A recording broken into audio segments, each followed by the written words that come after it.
Welcome to Zingaat flavours. आज आपण पाहणार आहोत आचार्यांना माहीत असलेल्या काही स्वयंपाकाकरता चांगल्या क्लुप्त्या। कोणत्या आहेत त्या?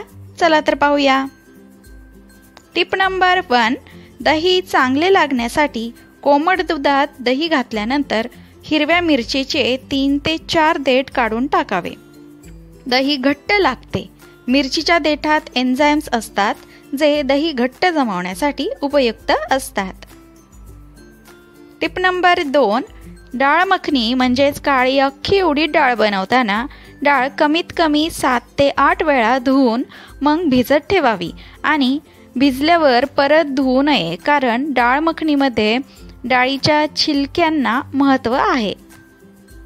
टिप नंबर 3, बिर्याणी, डाळ बुखारा अशा विशिष्ट रेसिपी आहेत ज्यांना एक स्मोकी फ्लेवर असतो, त्याला धुंगार म्हणतात। त्यासाठी एका वाटीत जळता कोळसा घेऊन 2 ते 3 लवंग टाकून 1 टेबलस्पून तूप कोळस्यावर टाकून ज्यात बिर्याणी आहे त्यात घट्ट झाकण ठेवावे 3 ते 4 मिनिटांसाठी। मस्त स्मोकी फ्लेवर येईल। वांग्याच्या भरतालाही असा स्मोकी फ्लेवर तुम्ही देऊ शकता। टिप नंबर 4, हिरव्या भाज्यांमध्ये क्लोरोफिन नावाचे पिगमेंट असते। त्यासाठी शिजवताना हिरवा कलर जाऊ नये म्हणून उकळताना 1 टेबलस्पून खायचा सोडा घालावा। अल्कली ॲसिडिक स्केल नेचर होऊन pH स्केल साधला जातो आणि हिरवा कलर शाबूत राहतो। टिप नंबर 5, हिरव्या भाज्या शिजवताना कधीही झाकण ठेवून शिजवू नये। टिप नंबर 6, लसूण सोलताना 1 मिनिट ओव्हनमध्ये गरम करून एका घट्ट झाकणाच्या डब्यात घालून जोरात हलवावे। अर्धे छिलके सहज निघून जातात, राहिलेले निघायला सोपे जातात। टिप नंबर 7, शेंगदाणे ओव्हनमध्ये छान भाजले जातात, ठराविक तापमानावर भाजावेत। टिप नंबर 8, जर घरात जुने एक्सपायर्ड टोमॅटो केचप असेल तर तांब्याच्या पितळ्याच्या भांड्यांना लावून ठेवावे आणि धुवावे, एकदम स्वच्छ होऊन जातात। टिप नंबर 9, ॲपल कापले की काळे पडतात ऑक्सिडेशन रिॲक्शनमुळे। त्यामुळे थोडा लिंबाचा रस किंवा व्हिनेगर लावून ठेवले तर ते चांगले राहतात। सलाडमध्ये वापरताना ही क्लुप्ती उपयुक्त ठरते।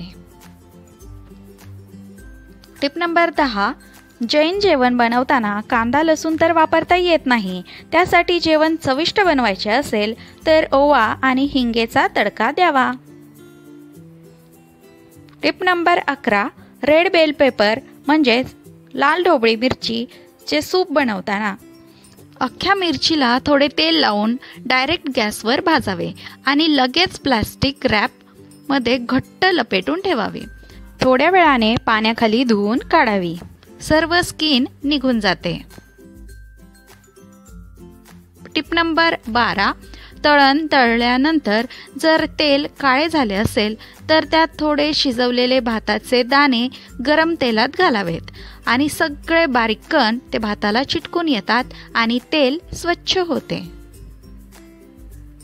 टिप नंबर 13, भटुरेचे पीठ मळताना मैद्यात थोडा उकडलेला बटाटा घालून मळावे।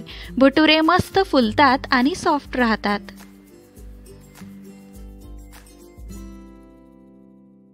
टिप नंबर 14, कडधान्ये जर भिजवायचे विसरला असाल तर शिजवताना खाण्याचा सोडा टाकावा, त्यामुळे कडधान्ये लवकर शिजण्यास मदत होते। टिप नंबर 15, पावसाळ्यात मिठाला पाणी सुटण्यापासून वाचवायचे असेल तर त्यात थोडे तांदूळ टाकावे, त्यामुळे मीठ मोकळे राहते। टिप नंबर 16, पुदिन्याचे पाने वाळवून पावडर करून ठेवावी। पुदिना पराठा वगैरे बनवताना उपयोगी पडतात। टिप नंबर 17, काजू बदाम अक्रोड भाजून थंड करून हवाबंद भरणीमध्ये ठेवावे, खौट होणार नाहीत। टिप नंबर 18, कडधान्ये रवा वरईचे तांदूळ थोडेसे भाजून भरणीत भरून ठेवावे, म्हणजे त्यांना आळ्या होत नाहीत। टिप नंबर 19, चिंच साठवायची असेल तर कडक उन्हात कडकडीत वाळवावी। 1 किलो चिंचेला पाव किलो बारीक मीठ लावून चिनी मातीच्या भरणीत भरून ठेवावी। वर्षभर चिंच कोरडी राहते, गोळे करण्याची गरज नाही। चिंचेचा रंगही वर्षभर बदलणार नाही। टिप नंबर 20, मूग डाळीची खिचडी करताना मुगाच्या डाळीऐवजी मोड आलेले मूग वापरले तर खिचडी चवदार आणि पौष्टिक होते. आय होप हा व्हिडिओ तुम्हाला नक्कीच उपयोगी ठरेल. व्हिडिओ आवडल्यास व्हिडिओला लाईक करा, चॅनलला सबस्क्राईब करा आणि हा व्हिडिओ जास्तीत जास्त लोकांपर्यंत शेअर करा. अशाच नवनवीन व्हिडिओसाठी चॅनलला सबस्क्राईब करायला विसरू नका. पुन्हा भेटूया अशाच एका नवीन व्हिडिओसोबत. तोपर्यंत धन्यवाद.